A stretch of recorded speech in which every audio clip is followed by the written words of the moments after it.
2026 தானே, இதோட யார் 2000 எக்ஸ்ட்ரா தராங்களோ அவங்களுக்கு போடுவோம் நாங்கள் ஓட்டு.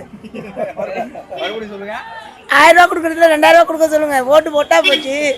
எங்கள் பிரச்சனையும் கொஞ்சம் ஒழுங்குல எங்கள் வீட்டில் எல்லாம் 10,000 15,000 குடிக்கிறாங்க. அதுலேருந்து 2000 ரூபா கொடுங்க. நாங்கள் எங்கள் நாட்டுக்கு மட்டும் நாங்கள் இவ்வளோ லட்சம் கணக்கில் போனோம். அதுலேருந்து மாதம் 2000 ரூபா கிடைக்கிது. போதும் அதுக்கப்புறம் அந்த ஃப்ரீ இந்த ஃப்ரீன்னு சொல்லி காட்டிடுவாங்க. அப்புறம் அடுத்த கொரோனா வரும், அதுக்கும் பணம் கொடுப்பாங்க. முதல்ல விலைவாசியை குறைச்சாலே போதும். இவங்க ஃப்ரீ பணம் கொடுக்கணும் அவசியம். விலைவாசியும் குறையாது, மக்கள் தொகையும் குறையாது. எதையாவது ஒன்று மிச்சம் பண்ணாலே போதும், நாடு உருப்பிடும். மக்களோட மனநிலைனா விஜய்க்கு வந்து சேருது, கூட்டம் சேருது. ஓட்டு போடுவாங்களான்னு தெரியலையா. கூட்டம் சேர்ந்தவங்களாம் ஜெயிச்சது கிடையாது காலத்துலேயும். அந்த காலத்தில் இருந்தே ஜெயிச்சது கிடையாது. எங்கள் அப்பாலாம் சொல்லுவார், சிவாஜியெல்லாம் கட்சி ஆரம்பித்தார், இந்த மாதிரி கூட்டம் நிறையா சேரும், யாரும் எவ்வளோ ஓட்டு போடல அப்படின்லாம் எங்கள் அப்பா சொல்லுவார். அது மாதிரி கூட்டம் சேர்ந்தவங்களாம் ஜெயிச்சது கிடையாது. இருந்தாலும் விஜய் வந்தாலும் நல்லா இருக்கும், நல்லா பண்ணுவார்னு நினைக்கிறேன். திமுக ஆட்சியும் கொஞ்சம் ஓரளவு நல்லா தான் இருக்குது, அதெல்லாம் குறை சொல்ல முடியாது. ஓரளவு நல்லா இருக்குது. பெண்களுக்கு பொம்பளைங்க ஃப்ரீயாக பஸ் விட்றாங்க, நல்லா பண்ணுறாரு. அதெல்லாம் பாராட்டக்கூடிய விஷயம். 1000 ரூபா பணம்.